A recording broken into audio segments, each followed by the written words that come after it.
Welcome back. We're talking to more speakers. This time, blended family crusaders. These next speakers are giving a whole new meaning to blended family and creating a ton of resources for you guys. With 9 kids, blended family crusaders Michael and Christina Fisher get asked all the time, how do you make time for each other and how do you make your marriage work? They give a series of podcasts online talking about the 9 languages of love, what it means to be a blended family crusader, all the way down to discussions like who comes first, kids or marriage. There's a ton that goes into blending families. So please welcome Michael and Christine Fisher. Welcome everybody to the Blended Family Crusaders portion of the Utah Mom Show. I'm Christina and this is my husband Michael Fisher, and we are so honored to be part of this. When we were talking to the directors, we just really found a need for what is going on. I mean, 50% of families now are getting divorced, and we just thought of this as an opportunity. Whether you're a brand new mom in your first marriage, or whether you're a single mom, or whether you're a mom or parents of, in a blended family, what we have is for everyone. Now, right now we are in this current pandemic, and we don't even like to say the name of the virus. It's like the virus that shall not be named, but there's all this talk about these heroes that are out there, whether it's the nurses or the plumbers or Lord knows what they're saying out there. But we feel that the real heroes are the parents out there. The real heroes are the parents who are homeschooling their kids and taking time off work and who have been laid off and just trying to manage through this crazy time. And so this, hopefully, what we bring to you today will help lighten your load and give you a sense of encouragement. Yeah, we are just so excited, and we really appreciate you joining us. We have some really exciting things for you. We are a blended family of 11 with 9 children from ages 20 down to 4. And all of the ages in between. And so, we have currently experiencing so many different things. We have all of the same challenges that most traditional and biological families face. We have difficulty with teenagers, just like others. We have difficulty with toddlers and managing that and managing the stress and managing all of the different things going on. Heaped on top of that, blended families have a different set of challenges that just heap on top of the normal challenges of everyday life that everyone experiences anyway.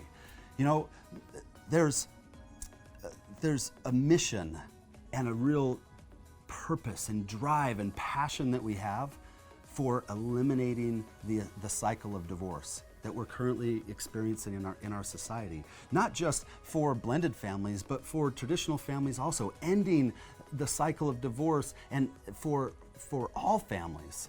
And there's really some things that we've discovered along our journey, some things that we discovered that have really changed our lives and the lives of everyone in our family. And we are so passionate about sharing some of the things that we've learned. These things have brought peace and respect into our home, helped us to build a united family culture of love, a place and refuge, a place of safety for our children so they can begin to heal from the pain and the loss that they've experienced through the process of divorce. It's really helped us to overcome some of the false stories that we fell victim to believing about ourselves and what we felt we were worthy of. So we know that some of the things that we have to share with you today are just life-changing and so important, and we hope that we can visit with you more. And so please join us as we walk through and take you through just a little bit of our journey and some of the things that we've learned along the way. So the real mystery is when did Michael and I get to know each other? And we both agree that we were introduced somewhere years and years ago, but we were introduced as colleagues, as entrepreneurs, and I was a business owner, he was a business owner, and he has this innate ability to just add value and add ideas. So whenever we would meet and run into each other, I would be like, oh, I'm facing this problem, and he would say, oh, I've got this great idea. Well, at the time, we were both married, and it was never really a conversation of a future together. But one day we run into each other, And I was just coming out of my second divorce. Yeah, my second divorce. It's not something I'm proud of. It's not something I like to share with other people because I really have a lot of shame behind that. And so I'm feeling insecure as a woman and feeling like, you know, who's going to want a woman who's already been through 2 marriages? But we run into each other and we start talking about business. And this man who I've always looked up to and respected, and he had just gotten back from a business conference, and he's all jacked up and telling me and asking me about my business. And he says, well, you know, you've got to, like, maybe you could do something where single moms, and that's your niche. And I'm like, and he's like, oh, but you're not a single mom. And I said, well, actually, I am. A lot has happened since we've last seen each other. And it was at that point that I could have shied away from the opportunity to get to know this man. I didn't know if he was single either. I was just kind of throwing it out there. But had I not felt good enough about myself or felt worthy of somebody so amazing who I looked up to, I might have just ignored that and just let him carry on. Yeah, you know, that was the quickest end to a business meeting ever. That came to a pretty abrupt end right away. And I had the same choice to make. I had recently been divorced, and my relationship had ended, and was working through those things. And for all those that have been through divorce, there's yes, a lot of shame, a lot of guilt. There's a lot of pain. There's a lot of things that make you feel like you're not good enough. And so when those become that predominant story, sometimes we miss things right in front of us. And luckily, I was in a place at that moment to see an opportunity, to see something amazing, something that I really wanted and desired in a relationship that I wasn't even looking for, and luckily had the courage to say, oh, you know what? Me too. You know, the problem that we so often run into in our lives is we miss opportunities and we miss things that are right in front of us because we don't see them. And the reason we don't see them is because the way that we view the world is based in almost solely on how we view ourselves. If we view ourselves as someone who isn't worthy of an amazing family, chances are is we will have a hard time seeing the things that make our family amazing now. If we're looking for that great relationship and we really want that thing, but we don't feel like we're worthy of that thing. Oh man, I'd love to have a good relationship, but I'm just not a good enough husband. I'm not a good enough wife. I'm not good enough or worthy of these great things. Chances are is you'll see the majority of the problems in your relationship. Your brain is constantly working to prove you right. And the things that you believe about yourself shape the way you view the world. One of the great things that we've discovered along the way that has really helped us to change the way we believe about ourselves is to gain more clarity simply about the things that we want. You know, one of the problems is so many of us, we think we want a good relationship, but we don't really know what that looks like or know really truly what we want or where we want to take our family and what we want to accomplish as a family, what we want to accomplish as a couple. And then it becomes really difficult to see those things and to begin working on changing what we believe about ourselves. So the first thing that we did was, especially early on in our relationship, was begin to gain clarity about what it is that we really wanted and the vision that we saw for ourselves, our relationship, and our family. And think of it this way. I remember distinctly one of the things that Michael told me when we started our first date. In fact, we went on a date that very day. We said, well, what are you doing for lunch? And we met up for lunch. But he was very clear in what he wanted from a spouse and something he had yearned for years and years. And so I just kind of walk into the picture, and he knew immediately that this was something he was very clear on what he wanted, and I fit that profile, at least in that moment. And now me, on the other side of that, I was terrified. Not gonna lie, I was terrified.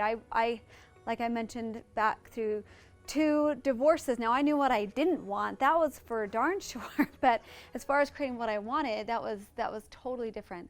But what motivated me to take that next step was I knew that I wanted something better. And I had felt in the past that I was being held back on what I wanted to do and help people, and how I perceived the vision of my life and for the life of my children. And so here Michael comes in, and we're sitting down to lunch together, and we're talking about our visions and our dreams, and they were in very congruent alignment. And so literally we just went full speed ahead, and it was like he actually texted me that day. I think it was after lunch. He's like, we're going to take over the world by Wednesday, and it was a Monday. And we just started with all of this momentum. Now, everyone from the outside was thinking we were crazy, but we were just ready to go. And it was a curiosity for me, and as what has motivated me through all of these tough times is, one, gratitude in my heart for what I did have and for the opportunities that were presented to me if I opened my eyes. And then 2, just be curious. Like, okay, here's this man that I've always respected. Where is this gonna go? What should we do? And our relationship started off really quick, and then we decided to take it from there. Yeah. Start introducing the kids to each other. You know, Right? that is so true. One of the most powerful phrases in our relationship really has been, what if? It's that curiosity of what if. One of the things I've absolutely learned from my sweet wife is the power of gratitude. How gratitude really helps to train our brain and help us to think different about ourselves and what we feel that we're worthy of. You know, so yes, we decided to introduce the kids, and our relationship began to move fast, and we didn't know where it was headed, but we knew that it had the potential to be something special. So we just thought, well, maybe we should introduce the kids, and we knew, both of us, we knew what the experts say about introducing your kids early on in relationships, especially children, you know, children that have experienced loss through divorce or through death of a parent, and how difficult that can be on kids. And we knew, but we also knew that we didn't want to fall deeply and madly in love with each other if it wasn't going to work out with our kids, if they didn't get along, if that really wasn't going to work. And so one of the greatest things that we learned early on is that the experts aren't always right. You know, we knew what was right for our family. We even hesitated a little bit and finally, luckily, decided to go with our gut instinct. You know, that's one of the skills and the things that in our day is really missing from so many people's lives, especially after going through divorce. After failing at something and feeling like it, you know, having so much fault and so much guilt and seeing the pain that it causes in your kids, and you begin to lack confidence in yourself, your ability to know what's right for you and for your family. And so we hesitate, and we begin listening to people who don't necessarily know what's best. You know, one of the great platforms and foundations of everything we do with Blended Family Crusaders revolves around how each of us are the experts of our own lives. The greatest expert of your family is you. You know what's right. And a big part of what we do is help people to get their confidence back, giving them tools and resources to be able to have the confidence to be able to move their family forward exactly as they already know they should, to expose them to different ideas and different things that might help them to tweak those things so they fit exactly where they need to for their own family. And everyone is just so different. So we introduced the kids to each other, and this wasn't done very casually at the park, and they had a wonderful time. We have 7 girls total. I have 3 of those and he has 4. And so it was a very natural, surprisingly for girls, a very natural connection, and still has continued to be that. But the next step was introducing Michael to my parents. Now, fortunately, Michael's family is all out of state, but my family, I mean, my parents, they love me. And like any parent, you want to protect your children, no matter how old they are, from pain. So Michael comes in, and I'm head over heels, and their guard is way up, the red flags go off, and they're like, this is not a good idea. You guys are taking this way too fast. But it was an act of love, because they just didn't want to see me get hurt again. They thought that they knew what was best for me, but what they didn't know is what Michael and I had discussed, what our feelings were together, what our why was, and what we had envisioned for our family, even in the early stages of our relationships. And at times we tend to listen too closely to the ones that we love. Even though they're close to us, they still don't have our same feelings, they don't have our same emotions, or do they even have the life experiences? And we have to put our trust in ourselves. Become the expert of yourself to really guide you to where you need to go. You can take their advice, but when you take that advice and create it as your own, it takes it on to a whole new level. So understanding that people that you love are going to come into your life and try and give you and tell you which way to go, but it really has to come from within. So it took a little while once they decided to just trust me, and it took them a while to really warm up to Michael and to just accept him into my home, which they're ordinarily such wonderful people. Yeah, you know, we love and respect those who love and respect us so much. But just because someone loves us doesn't mean that they know what's best for our life. You know, one experience that I had, one of the things that we love to do is we love to and are passionate about helping people. It's one of the greatest things that connected us early on in our relationship, where we knew that this could be something special, because we really had a passion just for helping people. And so in that passion, in looking for different ways to help, we came across some opportunities to do some humanitarian work. Well, one of those opportunities took our family to Mexico. And as we announced to our family what we intended to do, to take all of our children across the border to a different country, boy, the text messages and phone calls and emails started coming. There was not a crime committed in the entire country of Mexico that I didn't hear about. There was not a beheading or a mugging or a kidnapping or anything that ever happened that somebody didn't email me or text me or send me a link to, just to make sure I knew that I was putting my family at risk and in danger. But you know, we knew what was right. As we stood by those things, our family moved forward. And we were changed. Our children were changed. Their outlook and the way they viewed the world began to change. The way they viewed themselves and what they had the power to contribute to the world began to change. You know, the greatest things that have moved our family forward have been by doing things that other people are not doing, by looking at different solutions to our own problems, rather than worrying about what everyone else thinks and what everyone else is doing. You know, we just don't want what everybody else has. We want something different. Our family, we made the choice that we don't want to be a statistic of another failed marriage, a statistic of blended families, which is not good, let alone the statistics of divorce in traditional families already. So many families are in the same place because they keep doing the same things over and over. We understood and learned through the experiences that we've had by doing things different, that what got us here will not get us there. It's the power of doing things different that has really changed our lives and changed our family.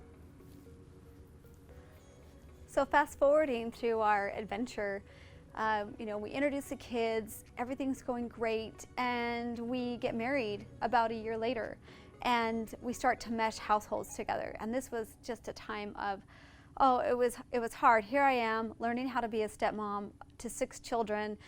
Michael's learning how to be a stepdad to 3 other children, and we're trying to make all of this work and then combine households, and we have 2 of everything, and what do we keep and what do we don't, and what's nicer, and do we all of the things that happen as you're blending and combining a household. So one night we had all the kids, and we had a lot of stuff packed up. We had a garage sale, and one of those things that we were keeping was a good iron, but it was in a box somewhere. Apparently in the trailer that we had. We don't really know. So Sophie, one of our daughters, had a performance coming up, and I kept asking her, is your costume ready? Because her and her dad had worked that out, and she's like, yes, it's ready. Well, come Sunday night, Monday she needs it in the morning, and we just needed to take some iron tape and iron down the collar of this costume that she apparently had done. So I'm looking all over for the iron, and we realized, oh my goodness, okay, we got rid of the one that I have, and then we've got the nice one of Michael's that's coming, but where is it? And we're still packing and doing all this, and so we're like, oh, it shouldn't be a big deal. So Michael says, I'll just run and find it. Well, and it's late. I mean, it's really, really late at this point. And I go to bed, and I wake up, and he's still not home. And it's 5:30 in the morning, and I call him, and he had fallen asleep at Walmart going to buy an iron. And I felt awful. I felt horrible, because in my past relationship, that's the story that would have been told. I would have been made to feel like a procrastinator, a horrible mother, not being responsible, and all of this guilt and shame that would have been thrown on me because I didn't take care of this earlier. And so I'm just feeling awful. And not only that, but then he was the one that was out there doing this for me when it really should have been my responsibility.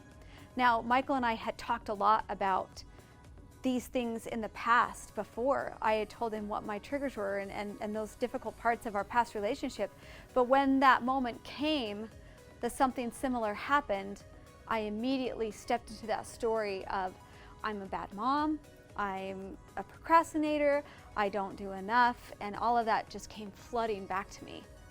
So here, I send her to bed and think, gosh, I love her. I want her to get rest, and I know how important that is for her, and I'm going to do this great thing. And so I'm finding the iron. I'm like, okay, I can't find it. I'll just go buy another one. I should have done that a long time ago. And so I went and I did. And I expect to come riding in on my white horse, knight in shining armor, with iron in hand, and I'm met with despair and tears and sorrow. And it wasn't exactly the triumphant homecoming I was looking forward to. And I immediately fell back into my old stories and what I believed about myself, which is I'd been taught or chose to accept someone else's view of me that I didn't do enough, that I was lazy, I was too slow, that I'm not a good husband, I'm not a good dad, and here I failed yet again. Right back into my old story. When we talked about this later, we both realized, man, this is how I was feeling, this is what I was thinking, and this is what I kind of needed. And when I come home and I just wanted you to be happy, that's why I did it, and you weren't, and I felt like a failure.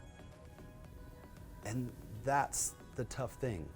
We get into these new relationships, or we make new commitments with our companion and say, okay, we're gonna be different. And we change some behaviors, and we change homes, or we change the circumstances, and we change the things, environment in our life, and then it's great until it's not. Because we often forget, as we have discovered in our own life, through our own experience, that if we don't change our stories, the false things that we believe about ourselves, then nothing changes. We continue to fall into those same behaviors and those same patterns, and we continue to be hurt in the same ways. And after we had had this discussion, when we both realized that we had completely misinterpreted each other's intentions, and it was such a good lesson for both of us, because it's not fair for me to hold him accountable for something that somebody else has done to me, and vice versa. And it's really hard when you're coming out of a divorce and into another marriage that we hold on to those stories and we allow them to recreate. We can literally recreate the exact same scenario that we left. But luckily in that moment, we were open with each other and we explained our emotions and our feelings. And what it did is that it allowed me to have a new story. That in this new relationship, I was safe. I didn't have to be afraid of feeling like I wasn't good enough and I wasn't, that I was doing everything I could with my circumstances to do what I could, and I didn't have to worry about that anymore. It was like this big burden was lifted off. Yeah, one of the things that we learned through this and so many other experiences is asking ourselves the question about what is our dominant I am statement. When you think about who you are and you say I am, what is the first thing that comes to mind? For me, for so long, and even now, continuing to struggle with my dominant I am statements, my dominant negative I am statements of I'm not a good husband, I am not a good dad, and replacing those with what the truth is. Asking ourselves, I am blank, and that not being something that you really want, not being, we want to be enough. I want to be a good husband, and asking ourselves, is that really true? Am I a bad husband? And begin to look at the truth of each of those things.